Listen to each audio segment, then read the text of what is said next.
মজমায় যদি এত আওয়াজ হয়, এত কথাবার্তা হয়, আর তালিমের গুরুত্ব যদি না থাকে, তাহলে আল্লাহ পাকের মহান সত্তা থেকে কেমন ভাবে ফায়দা উঠাবো? এই তালিম তো কারোর ব্যক্তিগত কথা নয়, আল্লাহ এবং তার রাসূলের সরাসরি ওই কালাম, যেটা আল্লাহ কোরআনের পাক থেকে আর মুহাম্মদ সাল্লাল্লাহু আলাইহি ওয়াসাল্লামের হাদিস থেকে নেওয়া হয়েছে। তাহলে তার তালিম হচ্ছে আর তার গুরুত্ব ভেতরে নেই, এমন অবস্থায় ইমানের নিশানি কতটুকু বাকি থাকতে পারে?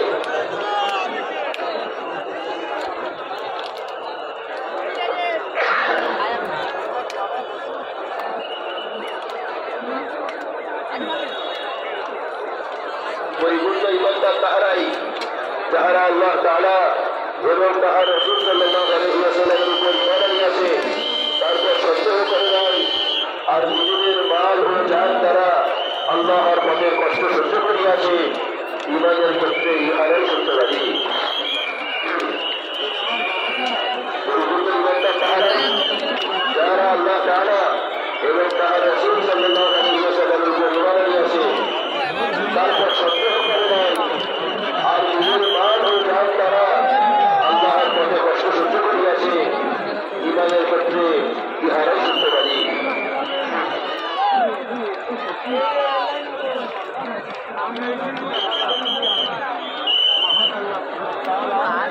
প্রত্যয় জামাতের সাথীরা ইশারায় সাথীদের খামোশ হতে বলে, আপনারা বর্তমান ভিতরে কাজ করে সাথীদের খামোশ হতে বলে ইশারায়। যেখানে তালিম হওয়ার পরে সাথী খামোশ হচ্ছে না। বিসমিল্লাহির রহমানির রহিম। عن انس رضي الله عنه قال قال رسول الله صلى الله عليه وسلم لقد خفت في الله وما يخاف احد ولقد اوذيت في الله لا يؤذى احد ولقد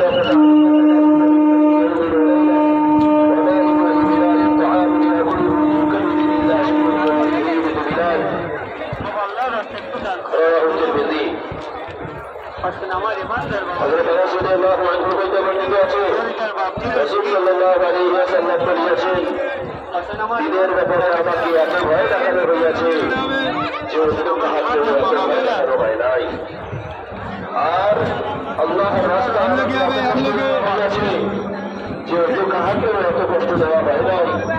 30 দিন 30 রাত এইরকম কাজ হইয়াছে যে আমার এবং বিলাল এর জন্য খাওয়ার মতো এমন কোন জিনিস ছিল না যাহা কোন প্রাণী খাইতে পারে।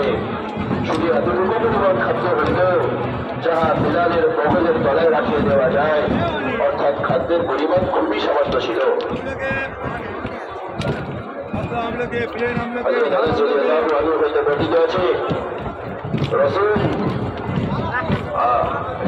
কথার আওয়াজ আসছে, আওয়াজ আসছে না,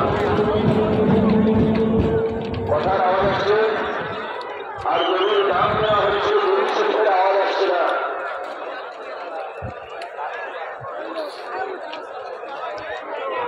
হযরত আনাস রাদিয়াল্লাহু আনহু বর্ণিত আছে, রাসূল আশানুরূপ আওয়াজ নেই।